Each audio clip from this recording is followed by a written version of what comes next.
Hello, everyone, and welcome back to the New York Empoleon's draft analysis video for the UBL.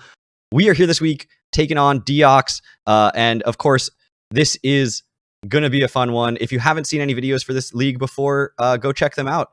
Just kidding. There aren't any. This is the first one. This is the draft analysis. If you heard me say it and you were like, wait, draft analysis, battle? What's going on? Yeah, so there's no battle. I mean, there's a battle, and I'm not going to be paying any attention to the battle. I've been rolling dice to determine which mon I bring, so give me 1 sec. All right, so I have 3d6, and what I do is I roll it 3 times, and that tells me which 3 mons to bring to this tournament. So we've got mon number 3, that's Hitmonlee, followed by mon number 2, that's Grimmsnarl, and that's mon number 4. So it's going to be Hitmonlee as the lead, Grimmsnarl second, and Gengar third. So, this is a draft analysis video for the UBL, and I really wanted to label this draft analysis video, or like the title of it to be UBL, more like UB Hell. And the reason for that is because my team seems super fun. I've got Dragonite, Rotom-Wash, Volcarona, Seismitoad, Mesprit, Persian, Alolan, Ditto, Girder, Porygon, and Slurpuff. And of course, if you're watching on Twitch, you probably missed all of that. If you're watching on YouTube, that is all on the side of the screen anyway. And you'll note there's 1 mon missing from that. That was only 10 mons that I listed just now. And the reason that there's 1 mon missing is because the last mon is Kartana. And I hate Kartana. I hate it. I think it's terrible mon. I don't like its design. I think it's objectively bad in format. I think it has very little niche. I have never been afraid when someone else has drafted it. I've just constantly felt like Kartana underwhelms everything that I could possibly want out of a Pokemon. But after drafting in one of the last rounds, I realized that Kartana it's fit so many roles that I needed. And I just couldn't not grab it because there wasn't another steel type that I wanted. It's not a very good steel type. There wasn't another grass type that I wanted. It's admittedly a pretty good grass type. It's a defogger. It's just, it pained me. It made me physically ill to draft Kartana, to even consider drafting. This person has not figured out that Prankster does not work on dark types. You're going to realize real soon at some point, I think. Or you're just going to lose your Sableye to a Grimmsnarl that it literally cannot touch. But yeah, it was just, there was nothing else. I really wanted something better. And I did, for the number of points, I just couldn't justify anything other than Kartana. It was too expensive for what I wanted. It was, it's objectively a bad mon. But it's on the team, and I've never drafted it before. And a lot of what I'm doing right now is drafting Pokemon that I have never drafted before. This team has some mons that I have and they're very comfortable with, because I think you have to have some sort of core that you know and you love. But there's a lot of mons that I haven't used, so I'm just gonna go through those real quick. The mons I know, Rotom-Wash I've used before many times. Everyone knows it. They've seen me use it. Persian Alolan I think is really, really solid on this team. It's a physically defensive dark type, which I didn't really have a great like physically defensive mon. It's got Parting Shot, which I think is really useful. It's got Knockoff, which is always helpful. And I think Persian is just generally a useful mon to have in this team. Girder is actually, I think, better than Kinkeldr in a lot of ways. It's very different. It plays out very differently. It's more bulky. It's better defogger. But I think the fact that it's so much cheaper is what makes it so much of a better Pokemon. Kinkeldr is really, really good, but really, really expensive. Girder is really, really good and really, really cheap. So it's not as good as Kinkeldr, but it's quite good anyway. Porygon, sorry, not Porygon. Slurpuff I've used before as well, and have used it to great effect in various teams and various sets. It's got Sticky Webs, which I like. It's got the Fairy typing, which I wanted. It was a relatively cheap option, which is good. As for the rest of the team, I've never drafted Dragonite. I didn't think that I was going to take Dragonite round 1, but everything that I wanted to take got taken round 1, and I was like, all right, yeah, I'll take Dragonite. So I've never drafted that. I have no idea how good it is.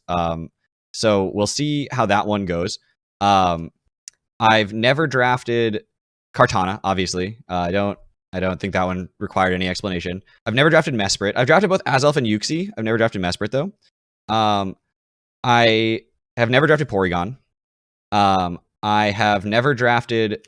I think I've drafted Volcarona like once. I've taken Volcarona in like team tours before, but I actually don't know for sure if I've ever drafted it.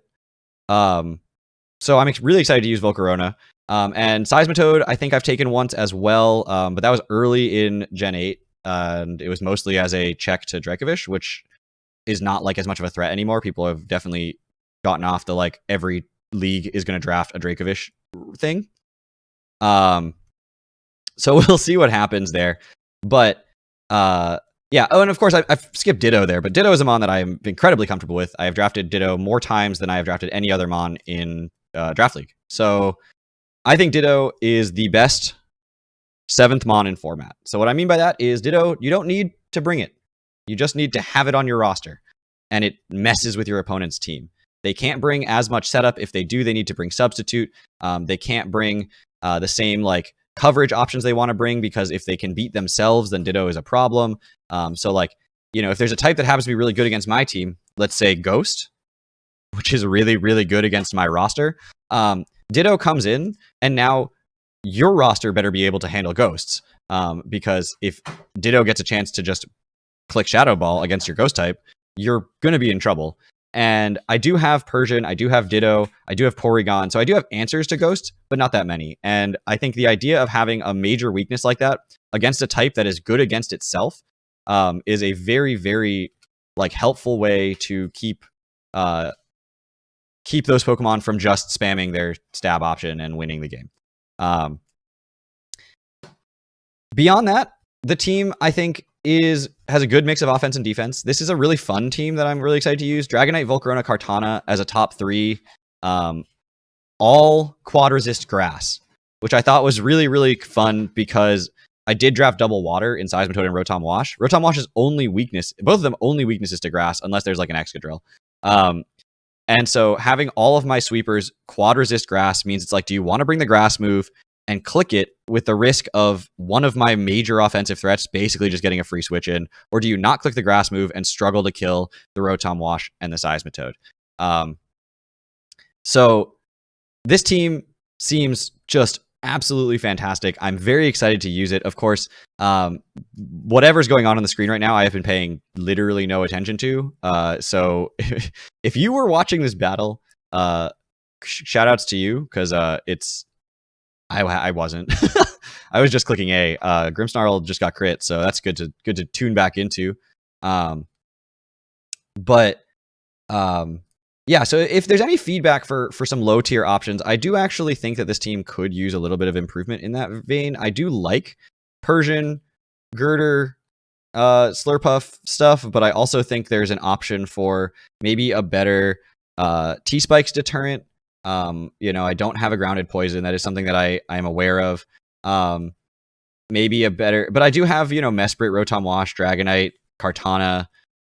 They all don't care about T-Spikes very much. Girder can be Guts, so that's an option as well. And so, I mean, maybe the better T-Spikes deterrent would be helpful. But it's not like that it's amazing against my roster exclusively. Volcarona usually wears boots anyway.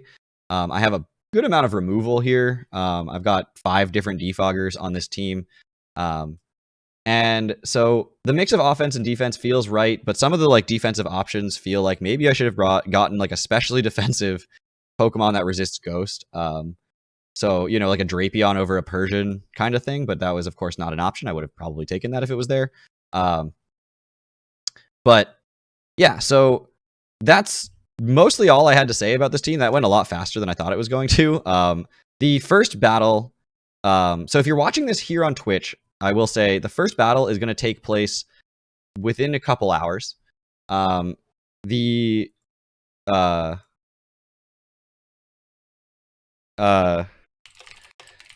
This video will go live on YouTube. Sorry, my opponent actually just messaged me. I was like, "Ooh, did he say he wanted to battle right now?" But no, he actually was saying, "Can we battle in a couple hours?" So perfect. I feel very justified in my declaration. If you're watching this on YouTube, it's actually going to probably go up before the battle as well. So come over to the Twitch channel. Link is in the description, and you can check out that first battle. The chat for the battles will be in emote only mode, just because this is a more official league than the Surge bracket, and I'm going to be taking it more seriously. So I don't want people to help or anything. So just heads up on that one. If that is something that you don't like for some reason, to watch a stream and only be able to chat in emotes. But yeah, so that's all going to happen. I will be live streaming. My goal is to live stream every single one of the battles this season. But I will be almost immediately taking down the VODs or privating the VODs so that there's no watching them after they're live before the actual match goes up. Because this league doesn't want, a ton of spoilers. So they allow me to live stream them. But I need to record the VOD so I can download them. But then once that's done, I'm going to probably just go ahead and private the VOD until the battle is live on YouTube, and then I will reinstate it. So that's the way that's all gonna go. Just in case anyone wanted to check these out live, it's really fun to be here with everyone as a live audience. I think that is part of what makes Pokemon battling really fun to me. I was trying to figure out, in the middle of Gen 8 why I was struggling to have that same level of motivation as usual. And I think the way it kind of worked out was, if I'm not streaming, I'm not having as much fun. That's just it. So I do this now. I stream all my battles if I'm allowed to, but I don't want to cheat. I don't want anyone to think there's foul play or anything. So anyway, if you have anything to say about the team, definitely tell me either here on Twitch right now. I'm going to finish out this battle and then I'll end the stream, or check it out, check out the YouTube video and leave a comment there. Because I think there's feedback that can be given for this team. I'm excited for it. I think it's a really solid team that has a lot of potential. But of course, it's one of those teams that's very me, right? It's like a lot of people won't see the potential for the team until it starts getting used effectively. And if I can't use it effectively, then they'll just be like, yeah, that was a bad team the whole time. Wow, that crunch did nothing. Why did that crunch do so little? I mean, I know I have an Ast armor up, but like, wow. Ha! Got the cursed body. Anyway, yeah, so we'll be ending out the YouTube video portion here. So thank you all so much for watching. I will see you guys all back here again later on today if you want to check out the Twitch stream live version of the battle, or next week we'll have a team builder and a battle for you all. Week 1 of the UBL will be coming out at that point. So thank you all so much for watching. Take care, everybody. It occurs to me, I guess, on some level that I probably shouldn't end the video until the battle ends, because this is a really weird point to just end a YouTube video. So I'd probably actually not going to end it. I'm just gonna play out the rest of this battle and then end the YouTube video. It seems like it's going to end really soon, but it's a metronome battle, so you never really know, because I could do stuff cheeks. Oh, it's struggling though. So yeah, it's going to end really soon. So yeah, there's inevitability on this battle. So unless the cursed body wears off right now, which I think it does not. So we're going to win this one. I could Dynamax and be that guy, but I'm not going to do that. That's not what this is about. This is not a tournament about winning, but it is a tournament about not letting your opponent die to struggle and getting a Roar Beam and killing it. So good job, Gengar. You did it. I think I did all my battles on the Friday battles, and I didn't do any yesterday. So I think I'm like 9-7 or something like that now. But anyway, that'll do it. That was a longer single metronome battle. They all take so long. Thank you all so much for watching. I will see you guys all back here later on today on Twitch, or again next week on YouTube. Take care, everybody.